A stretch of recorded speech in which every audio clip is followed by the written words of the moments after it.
I'm gonna talk just a little bit in this video today to see if any of you that watch the full videos enjoy a little bit of talking and not completely quiet virtual walks.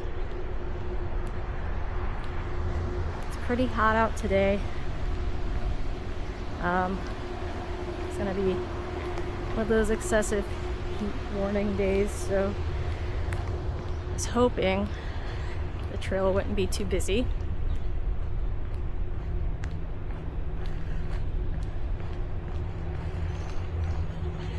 There's a few people out here. I prefer to record when there's not as many people using the trails, so I try to find times where I think they won't be as busy, just because I think it's nicer when there's not as much traffic in the videos. And yeah, it's just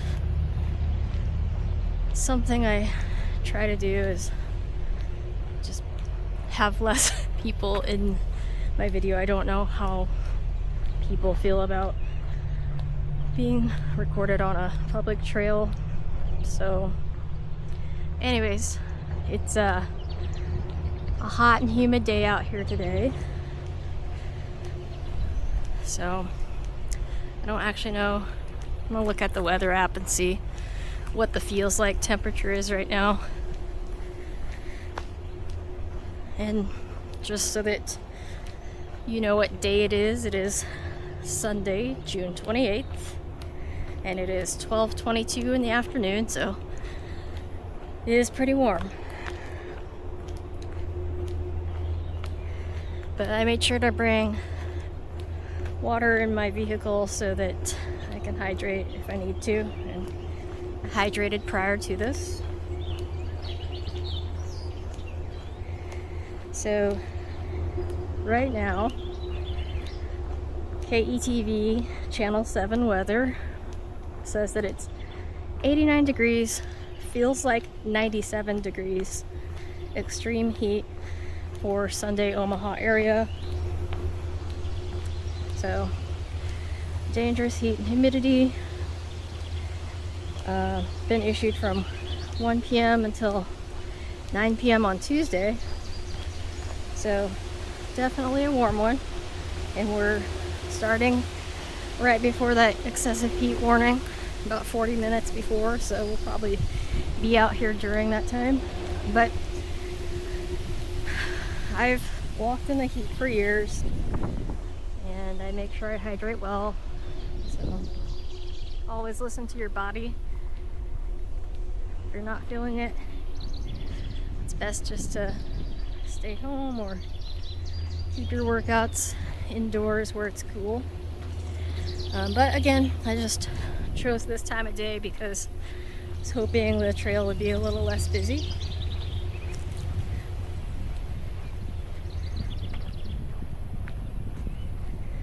And a little bit about why I started this channel. I really enjoy being outdoors. Used to really love running outdoors until about 2 years ago. I was running, and near the end of one of my runs, kind of hurt my knee. So nothing like that needed surgery, but I did some physical therapy for it, and it kind of helped, but my knee's just probably never going to be quite the same, so don't really think I'll be doing too much running. I still do a little bit, but usually that's paired with walking intervals. And lately I haven't done anything more than like a 5K, so it's about 3.12 miles. So usually I'll do like a couple minutes of walking, a couple minutes of jogging, nothing crazy. So that kind of is a bummer, because I really enjoyed the feeling of getting in a good run. But I can still walk, and that's, I'm very thankful for that. So and I can still run. I just have a little bit of a limitation. And I mean, prior to being injured, I had done quite a bit of distance running. I did a couple of marathon runs, and I happened to get in and train for them after the pandemic. So I actually did the virtual marathon runs for the New York City and the Boston marathon, which was really cool because they track your run on Strava, so they have to verify that you actually completed the route of 26.2 miles. And then once that's completed, they sent out like a little medal. I've got a little medal that shows that I've completed both of those virtual runs. And to me, I think those are quite prestigious marathons, the New York City and the Boston. The Boston Marathon you normally would have to qualify for, but it was nice because I didn't have to. I was able to do it virtually. It was open to the public, and that was just a really cool thing. I did run both marathons by myself, so I wasn't running with a group or with anyone else. It was just me and the routes that I had created beforehand. So it was a bit challenging. I did have my wife set up some aid stations, just like there would be in a regular, normal marathon. So we had kind of marked a few spots along my routes that I'd like to meet with her for maybe some fruit, some oranges, and some Gatorade, things like that. So it was just like a nice little checkpoint each time to look forward to. But yeah, in high school I ran cross country, I ran track, and mostly did like the mile and the 2 mile, and I did some 4x8s. I think I even ran a couple 400s, but yeah, 800s, 400s, middle distance, long distance. It was always kind of exciting when I could just do a short one if somebody was injured and I could just kind of fill in so quick. But yeah, I got into that in high school. Definitely wasn't like I didn't like qualify for any type of awards or titles, so it was just something I enjoyed doing. The other thing I really enjoyed doing was powerlifting, so I did that in high school as well. Really enjoyed powerlifting. I was pretty good at that for my weight class. I brought home a few trophies, like for a couple of even though I lived in Iowa, we had a Nebraska State Championship in Fremont, and that's in Nebraska. And so I do have 2 first place trophies from the Nebraska State Powerlifting Championships for my weight class. So that's pretty cool.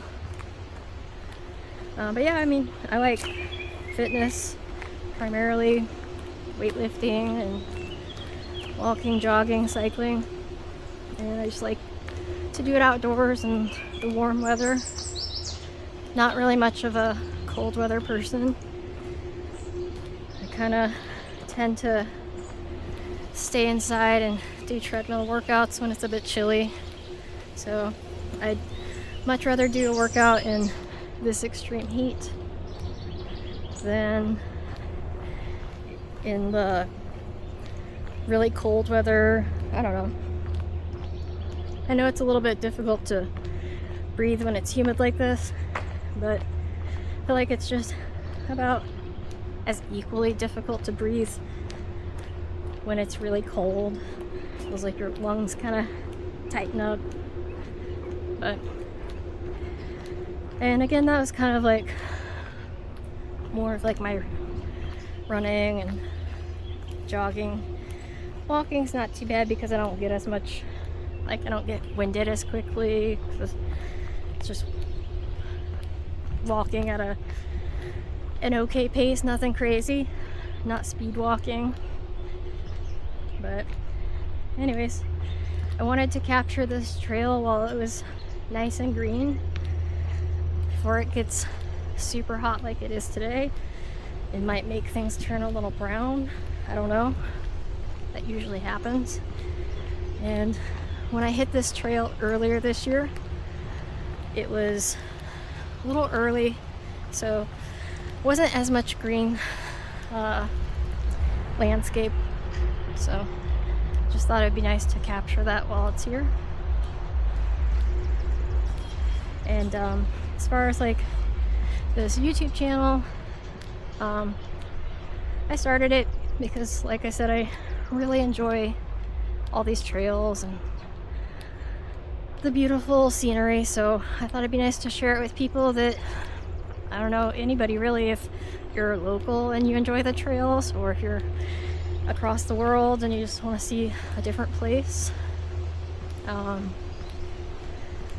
mean, if you're considering visiting the area. So lots of reasons, and I mean, sure there are people too that are less fortunate and not as mobile. Maybe could be something that they might enjoy if they're no longer able to do it. So I just hope that my videos bring people joy, bring them some level of comfort and happiness. I also thought about if somebody was a little bit homesick, maybe it'd be nice to see their hometown, some of the trails that they enjoyed. Over here on the right, that's another path that you can take, and that will take you down towards like the Dreamland playground and the beach area, which I do have in another video if you want to check that out. We're just going to continue on this direction, and just so you can get like a full 360, I'm just going to slowly pan the camera. So we kind of came out just ahead of where those folks walking ahead of us are, but we started in that parking lot, and so now we're just going to continue on. But yeah, this is just a hobby, so I have a full-time job, so I am spending a lot of time doing some editing and posting on social media now to try to just make more people aware that this content is out there, and hopefully share my videos with other people that would enjoy them. The original reason I got this idea was because I paid for a subscription from NordicTrack to an app called iFit, and it's quite expensive. So I thought, man, there's some places that they haven't done that would be neat to see. So if I ever do get to travel to those places again, I'll definitely bring my camera and get those trails. But yeah, it was quite expensive, and you know, I mean, it's very commercialized, but I thought this would be a more affordable option. If it's on YouTube, as of right now, I'm not monetized. I don't have that many people watching my videos, so you shouldn't have any ad interruptions, so there shouldn't be any commercials. I mean, I guess if these videos do well and my channel does well, maybe someday there will be some advertisements, but right now, I mean, you basically have a free version of iFit minus the global options, like if you wanted to see things in Vietnam, or you know, wanted to see something in England. Unfortunately, I'd be the only one that would be able to do that, and I'd have to travel there. So maybe someday that would be kind of, I mean, that's kind of the end goal, is to be able to monetize my channel and travel to some beautiful parks and trails and just kind of share that with the world. But yeah, you can also pay for a premium subscription for YouTube, so that if there are channels like this that have lots of viewers and subscribers, you can still watch all of their content without the ads if you pay for the premium subscription. But for now, if you like anything that I'm doing, I'd love if you could subscribe, help me a little bit, supports the channel. Even just liking my videos or sharing them, I really appreciate it. So we'll just see where things go, you know? It's, like I said, it's just a hobby. I have a full-time job, and I mean, I'd love to do this instead if it could generate the same amount of income. But we'll see. Time will tell. It takes years, I think, for most people to get monetized, so just gonna be patient. And that is part of my Hogwarts house. If you're into the wizarding world of Harry Potter, if you take that wizardingworld.com quiz, it'll tell you which house that you would fit into. And I am Hufflepuff, so patience, dedication, and loyalty, those are kind of 3 pillars of the Hufflepuff house.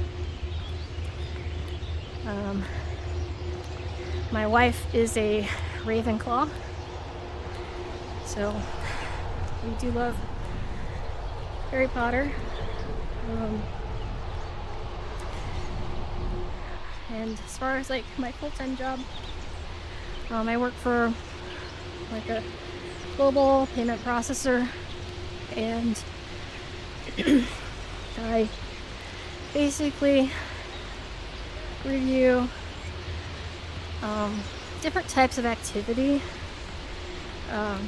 So it could be activity that comes through for like some type of internal referral, or maybe you get a referral from external sources. Maybe law enforcement is interested in a person, so they might inquire if that person has done any business with us. And then we just also have like transaction monitoring rules. So I just essentially review financial activity based on whatever lead it came in for. And sometimes something might come in for, I don't know, like a stolen credit card, very basic, and maybe it turns out that it's a money mule scheme. So, you know, there's just a lot of different things that I look at every day. Really, it's kind of like evolving every day, and you never know what kind of an investigation you're going to be doing. So it's basically what I do is like anti-money laundering, financial crime investigator, and I also specialize in like the blockchain, like digital assets, so cryptocurrency like Bitcoin and Ethereum, that kind of thing. So it just adds a little bit more complexity to the investigations, but a lot of people don't actually realize that the blockchain is a public ledger, so really money is actually easier to follow on a blockchain than, say, cash payments between people. So if people are going to try to commit crimes, actually they'd be pretty stupid to use cryptocurrency, but there's a lot of misinformation out there. So I think people just think, oh, Bitcoin, it's anonymous. It is not anonymous. You can always trace it back to where it came from and where it went. So yeah, it's just a little bit about what I do for my full-time job. And it is nice because I do work remote, so I work from home. And that is nice. It allows for a little flexibility. But it's still a very difficult job nonetheless. It's I think more like kind of drains your energy and your brain to stare at a computer screen all day and look at financial activity, but it's rewarding work when you actually are able to, you know, kind of crack cases or figure out and report to FinCEN, which is the Financial Crimes Enforcement Network in the United States. So it's nice when you can file a suspicious activity report with confidence, and it's like a smoking gun. Not every filing or case has to be a smoking gun. You just have to have that reasonable suspicion. But yeah, so enough about that. It's pretty boring. So yeah, ideally I think it would be really cool to just be able to do something like this all day and travel and see some new sites and share it with all of my viewers. But yeah, and this is the first walk where I am trying to talk a little bit more. Something I originally wasn't planning on doing, but I talked to a few people and they said just give it a try and see if it's well received. So if you're watching this video and you've watched other videos, or even if you haven't, I'd love to hear your feedback. If you like it to have a little bit of talking, kind of to know if you don't like the talking and you just want it to be quiet. Either way, just be nice to hear a little bit of feedback. And then, like, if I do talk, I mean, is it okay to just talk about the trails and whatever's going on in my life, or specific topics, that kind of thing?